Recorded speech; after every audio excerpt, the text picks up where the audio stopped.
For 9 years since marrying Jack, I was treated coldly by my mother-in-law and my stepdaughter Mia, and used as nothing more than a housekeeper. The only thing that sustained me was the gratitude and gentle care from my father-in-law, whom I was taking care of. However, as soon as my father-in-law passed away after a long battle with illness, they both said, "You're no longer needed. Get out of here. I already have someone new, so there's no point in crying and sulking about it," Jack said, shoving the divorce papers in front of me. I understood. "I'll leave after the completion of your father's funeral preparations." I felt a shuddering anger at the way I was treated, but I swallowed it. Then, on the morning of the funeral, I left my in-laws' house. But starting the very next day, I began receiving frantic calls from Jack and my mother-in-law. My name is Hope, 33 years old. I am a homemaker living with my husband Jack, who is a doctor and 12 years older than me, his parents, and his daughter Mia from his previous marriage, making us a family of 5.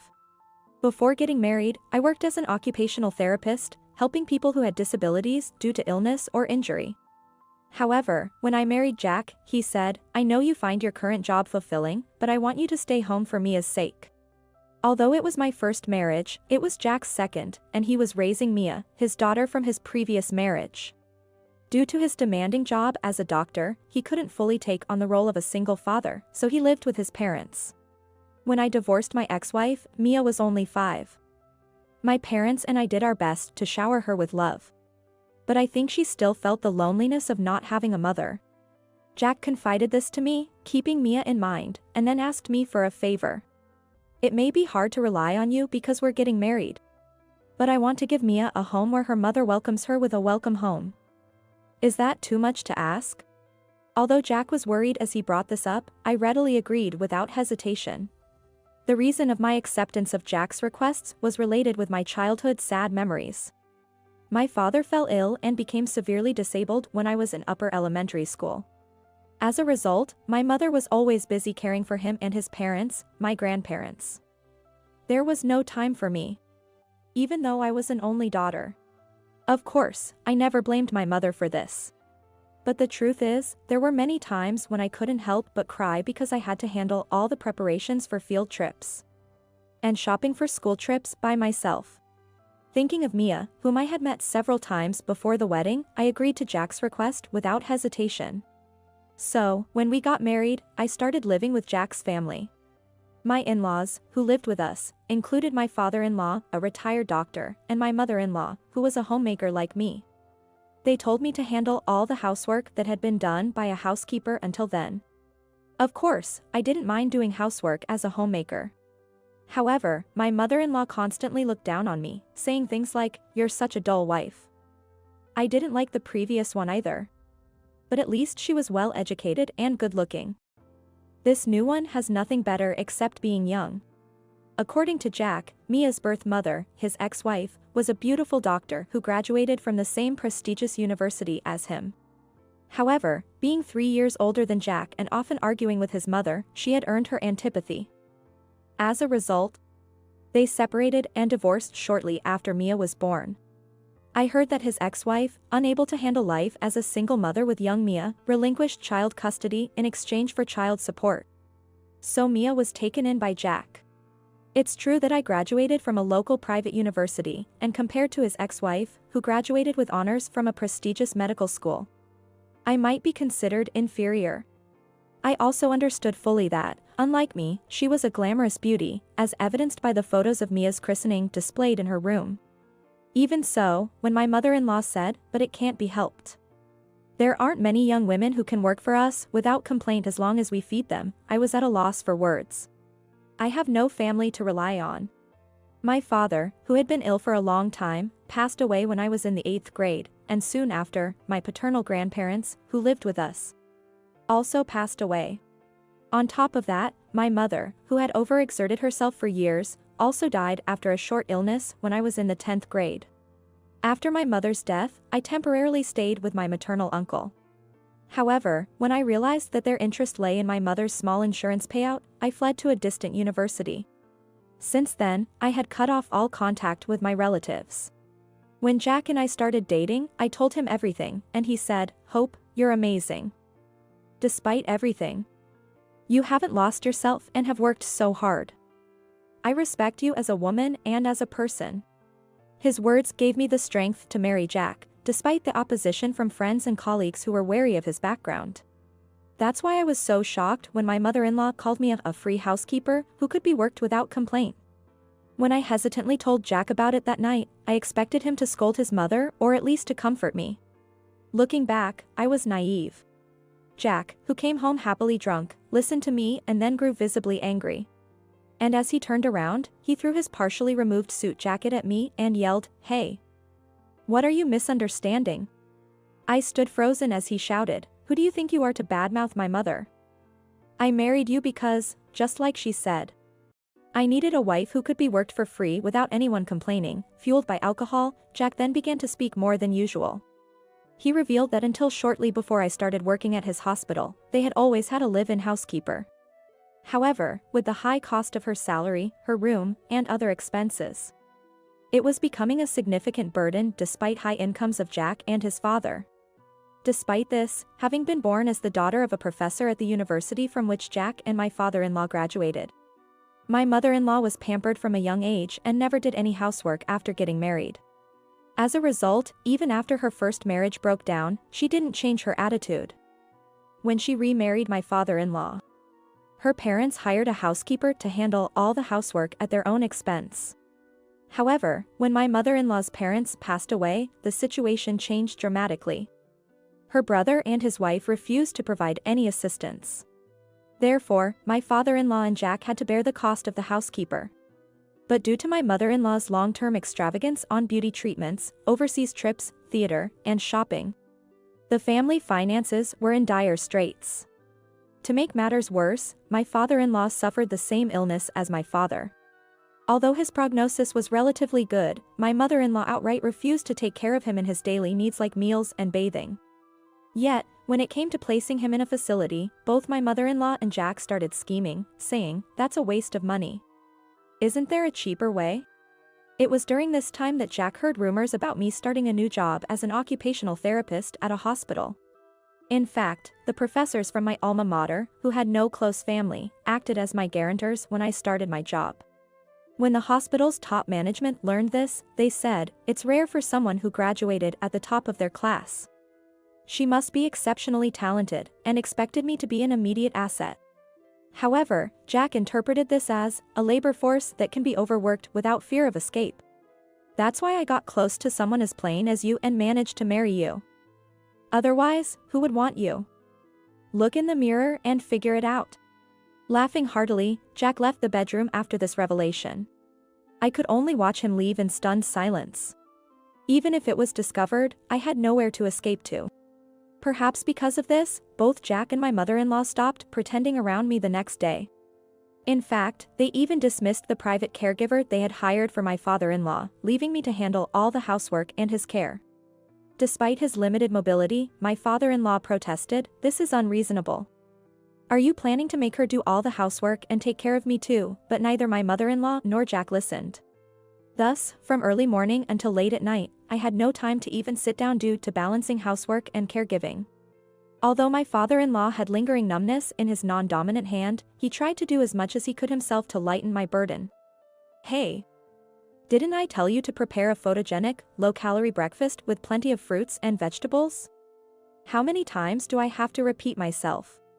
Meanwhile, my mother-in-law imposed her whims without a care, even during busy mornings. "Why didn't you pick up my suit from the cleaners yesterday? I needed it for today's meeting. You're completely useless." Jack was no different from my mother-in-law. What shocked me even more was that Mia started looking down on me, trying to please both Jack and my mother-in-law. Initially, I tried to convince myself that she was just imitating her father and grandmother. However, on a field trip day, after I handed Mia the lunch I had made by waking up early, she deliberately threw it on the floor, stomped on it with her slippers, and laughed.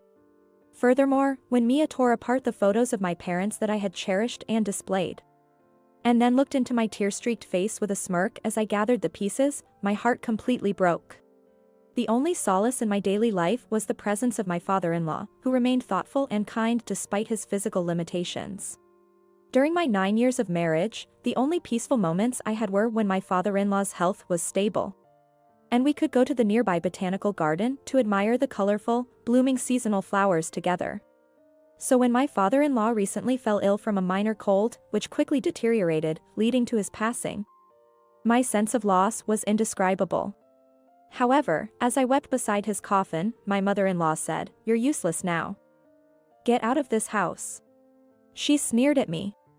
Jack added, "I already have someone new, so there's no point in crying and sulking about it," while shoving a signed divorce paper in front of me.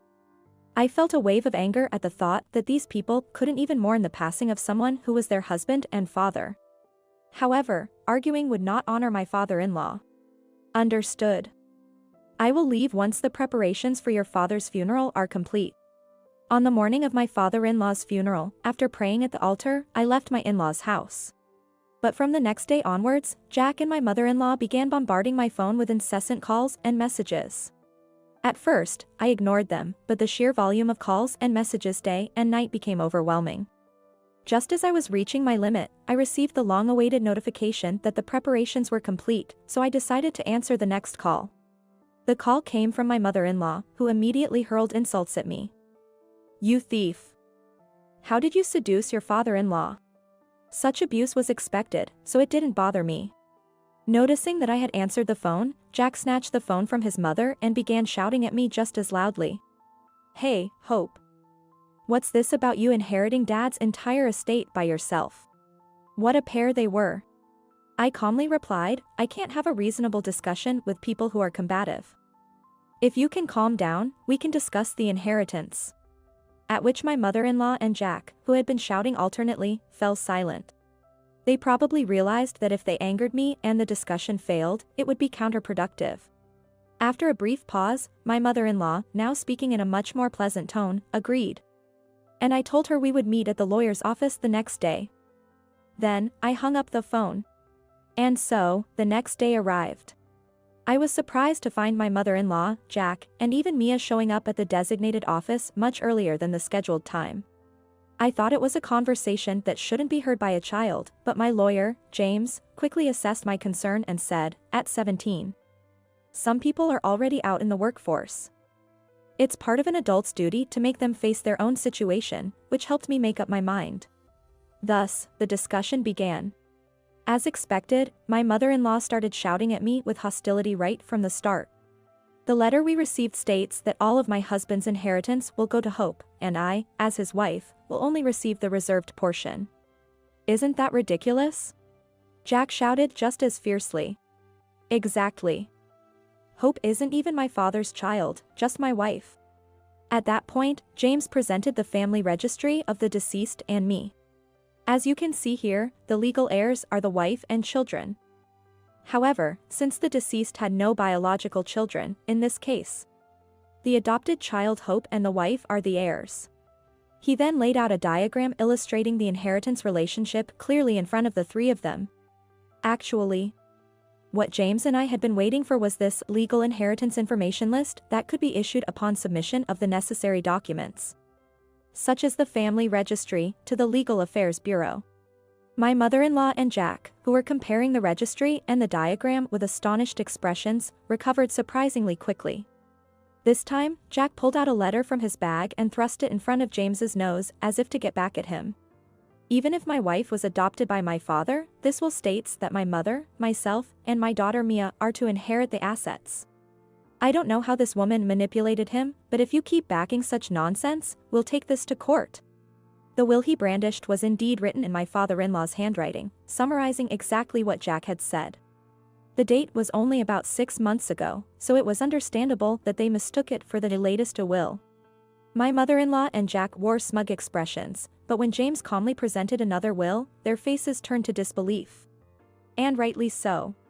The will James showed was not a handwritten will like the one Jack had, but a notarized will created with a notary public present.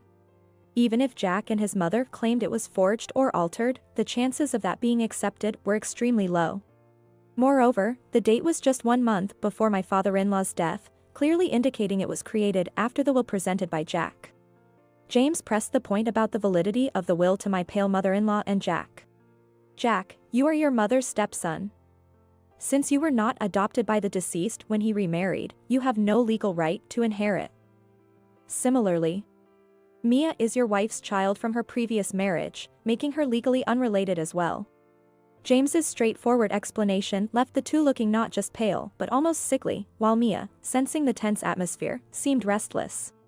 As James mentioned, Jack is the child from my mother-in-law's previous marriage, not my deceased father-in-law's biological son. Originally, my father-in-law had no intention of marrying my mother-in-law.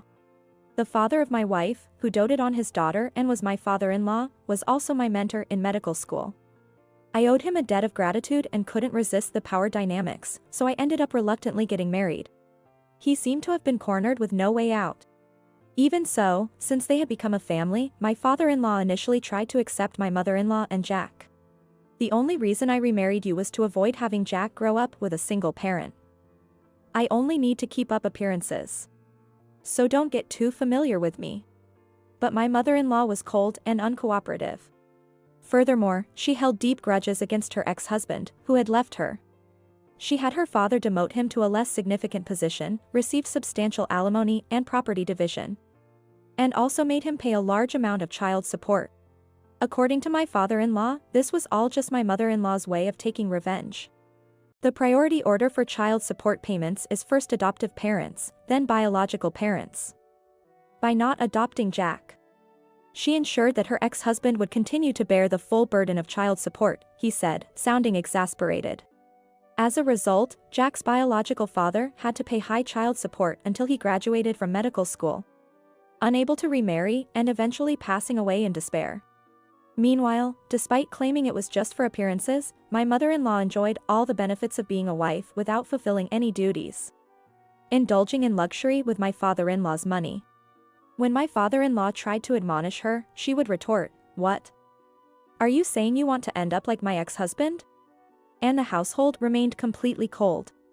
Jack grew up just like his mother, and during his marriage to his first wife, their relationship was marred by his infidelity and extravagance. Moreover, when they eventually divorced, it was Jack who opposed his ex-wife taking Mia and refused to give up custody. He did whatever he pleased but couldn't stand being in a position of being discarded. He flaunted the influence of my wife's father, a professor emeritus, to pressure his wife. My father-in-law, seeing this, advised Jack's ex-wife to temporarily give up custody and proceed with the divorce. Although paying child support might be difficult, as long as that continues, you won't lose all contact with Mia. She might come to understand her mother's feelings as she grows up, he had hoped. But my father-in-law's wishes were not fulfilled, and Mia turned out to be as selfish as her father and grandmother. Though she appeared outwardly polite, she didn't even listen properly when my father-in-law, worried about her future, called her to his sickbed for a final talk. Why do I have to be summoned here and listen to a geezer who's practically got one foot in the grave? This is so boring. When I reprimanded her for her outrageous behavior, she sneered at me, then slammed the door loudly and left, laughing. I was so overwhelmed with anger and sadness that I couldn't hold back my tears. Seeing Mia's behavior, my father-in-law seemed to lose his final thread of hope and quickly began preparing for the afterlife. He called the lawyer he had been close with to his sickbed and entrusted him with the procedures for adopting me and transferring assets before death. I was surprised to hear the story, but he responded, "You probably already know, but Jack has a woman, and he's planning to use my inheritance to start his own practice. They used you for free to keep more for themselves. I want to teach those people a lesson." With an intense yet calm smile, I had no choice but to nod. And now, James declared that my father-in-law had made significant donations to a foundation contributing to medical advancements. So the total inheritance was less than 1/5 of what they imagined, and my mother-in-law's legal reserved portion was no more than $50,000. Upon hearing this, the two of them went half mad, but it was all the result of their own actions. Jack then turned to me and pleaded, "Hope. You're a kind woman, you'll help me and Mom, right?" But I stood up without a second thought. "The divorce papers you gave me the other day were filed yesterday. You and I are strangers. I only adopted my father-in-law, so I have no obligation to listen to strangers' requests," I said coldly and left the office, glancing at my stunned mother-in-law and Jack and the confused Mia. Despite receiving such thorough explanations at the lawyer's office, Mother-in-law and Jack couldn't give up on the inheritance they had been counting on from my father-in-law. They went from one law office to another, consulting to see if there was any chance of their demands being met. However, as expected, every reputable office told them that even if they filed a lawsuit, they had no chance of winning and refused to take the case. But there was an office that approached the desperate mother-in-law and Jack. The head of this office, a lawyer named Robert, was a man in his 50s with a very assertive demeanor. "I've heard about your unfortunate situation. And it seems other offices were quite dismissive. If you leave it to me, I can ensure that your late husband's inheritance will go to you, though it might take some effort." Eager for any help, the two immediately jumped at his offer. Following his instructions, they kept transferring money for initial fees and investigation costs. However, contrary to their expectations, they rarely heard from the man, and when they did, it was always to ask for more money. "If you want to terminate the contract, that's fine. But if you do, you'll lose all the money you've already spent. Are you okay with that?" By the time most of the money my mother-in-law received as her legal share had been spent, the two of them finally lost their patience and demanded to know what was going on. In the end, they were swindled out of all their remaining money. One day, my mother-in-law happened to pass by the building where the office was located while running another errand. She noticed that the office's nameplate, visible from the street, had been replaced with a "For Rent" sign. She hurried up to the office floor in the elevator, only to find it completely empty. Inside the office, there were piles of scattered documents and a sofa set, and a junk dealer was inspecting the items. Half in tears, mother-in-law called Jack, who rushed over, but the junk dealer knew nothing about it. When they inquired with the building manager, they were told that the rent had not been paid for months, and the office had been cleared out after the deadline. With no other options, Jack and mother-in-law reluctantly sought help from mother-in-law's brother, with whom they had been nearly estranged. Mother-in-law's brother, born into a family of doctors but working as a banker, was shocked by their story but consulted a lawyer he was close to. It turned out that the man they thought was a lawyer was a well-known scammer in the area. He targets people like my mother-in-law, who have been turned away by other lawyers because they have no chance of winning. After making empty promises, he extorts money under various pretexts and then disappears. They reported it to the police, but despite numerous reports of this impersonation scam, his whereabouts remain unknown. Even if he were caught, most of the stolen money would likely have vanished into the underworld, meaning any compensation would only be a fraction of the loss. When my mother-in-law learned that any compensation would only cover a small fraction of the loss, she was so shocked that she collapsed on the spot. Moreover, about half the money given to the fake lawyer wasn't enough from the inheritance, so my mother-in-law secretly borrowed it without Jack knowing. When it was revealed that she had made Jack the guarantor without his consent, it led to a fierce argument between them. It couldn't be helped. "Without that inheritance, we wouldn't have been able to clear my debts or yours," my mother-in-law cried, making it impossible to reason with her. Jack had no choice but to confront the lender himself. However, the lender turned out to be a shady operator, and Jack's claims that his guarantee was invalid because he hadn't authorized it were brushed aside. "If you claim it was unauthorized, why don't you sue your mother for document forgery? But doing so might tarnish your reputation as a doctor." He was told this from the lender with an intimidating smile. In the end, with no other options, mother-in-law and Jack had no choice but to declare bankruptcy. While a medical license isn't immediately revoked upon bankruptcy, it was a severe blow to Jack, who had been planning to open his own clinic. Starting a clinic requires significant funds, and even if they had received my father-in-law's inheritance, loans from financial institutions would have been essential. However, once they declared bankruptcy, their credit information would reflect this, making it nearly impossible to secure any loans. With no options left, Jack, who had arrogantly left his previous hospital job, begged to be rehired as a staff doctor. Unsurprisingly, he was turned away at the door, unable to get his job back. Additionally, former students and colleagues of my father-in-law, who had heard about the situation, shunned Jack, leaving him isolated. Debt collectors were relentless, and my mother-in-law, now destitute, was placed with distant relatives and assigned to work as a helper in their factory. Jack, on the other hand, was forced to work at a clinic affiliated with the shady lender. "Please, help me. We were husband and wife, after all." A man who sounded a lot like Jack left a tearful plea on my voicemail from a public phone just before being taken away. But I didn't recognize the voice and promptly deleted the message. When it came to Mia, during the inheritance turmoil, she cried and wailed about what would happen to her. Jack, unable to handle her, contacted his ex-wife and asked her to take Mia in. Upon hearing this, Mia got overly excited at the prospect of living a wealthy life with her beautiful and successful biological mother. However, her mother retorted, "Are you kidding me? Do you know why I've been paying you 3 times the usual child support and refused to take Mia in? Just so you know, the child support payments are only until you turned 18. I'll give you the remaining year's worth up front. And that's the end of it," she said, handing Mia an envelope with the bank's name on it before driving off in her car, leaving a stunned Mia behind. That money was quickly spent by Jack and my mother-in-law, and Mia couldn't afford her school fees, leading her to drop out of high school. Since it was a private escalator school, Mia had assumed she would naturally go to university, and the shock of not being able to was immense. Somehow, Mia found out where I was temporarily living and visited my apartment, tearfully begging for help. "Please, I'm sorry. Help me. Even if I wasn't legally adopted, we lived together as a family for 9 years. No matter how conveniently you rewrite those 9 years in your mind, you kept pushing away the hand I extended to you. You and I are, and always will be, strangers." Even as Mia tearfully begged, I firmly rejected her. "I was just a child. How can you, an adult, not forgive a child's actions? That's so cruel," Mia retorted, her face pale. "You hurt both my heart and your grandfather's heart. It doesn't matter if the person who hurt you is a child or an adult, the pain is the same. There's no excuse for that." With those final words, I shut the door. I could hear Mia sobbing on the other side for a while, but after about an hour, the sound ceased.